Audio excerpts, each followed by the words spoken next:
ሀገር ትልቁ ችግራችሁ ልንገራችሁ። ትልቁ ችግራችሁ የአረብ ሀገር እንስቶች ሴቶቻችን ችግራችሁ ቫይታሚን ዲ ነው። ያደክመኛል፣ ይሰባብረኛል፣ አቅሜን ነስቶኛል፣ ምንም በቃ መስራት አልቻልኩም ይላሉ።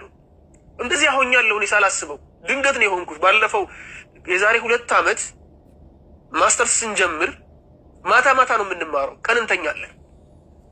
አላስተዋልኩም ተቅሪበን ለ6 ወር ታመምኩ። ምን አይነት በሽታ ቢይዘኝ ነው? አይን ነው እንዴ እንዳልል አይን እንደማይበላኝ አውቃለሁ።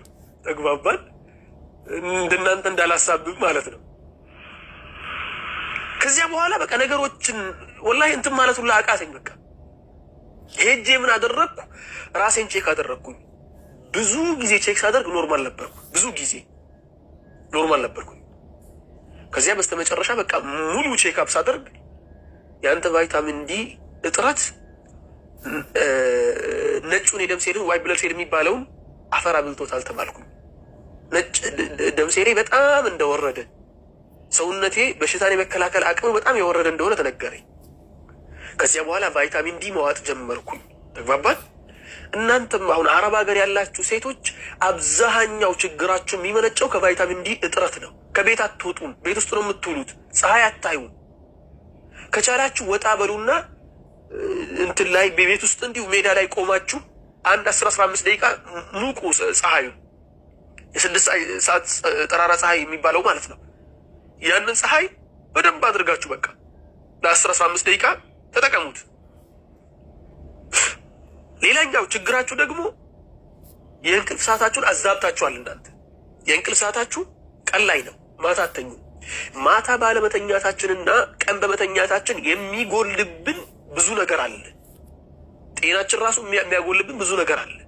ለመንጨት የነበረበት ያልመነጨ ብዙ ነገር አለ። እነሱን ነገሮች በኪኒንና መሰል ነገሮች መጠገን ሲገባን እኛ ደግሞ ላል አይን በልቶን ነው። አይን በልቶሽ አይደለም እህቴ፣ ተግባባን? አይን በልቶሽ አይደለም፣ የአይን ችግር አይደለም። የቫይታሚን ዲ እጥረት አለብሽ። አንድ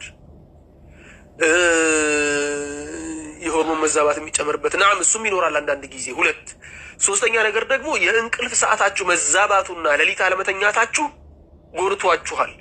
ያንን መጠገን የሚችልን መድኃኒት ሰርች አድርጋችሁ ፈልጋችሁ የጤና ባለሙያን አማክራችሁ ውሰዱ እንጂ ሁሉንም ነገር በቃ ከሲህር ጋር ከአይን ጋር ማስተሳሰሩ ይደፋችኋል። ብራችሁን ለማንም የእናንተን ብር ለመዝረፍ ለተቀመጠ በሩቅያ ስም ቤት ከፍቶ ለተቀመጠ ግለሰብ ሰለባ ያደርጋችኋል። ይሄን ነው የምላችሁ።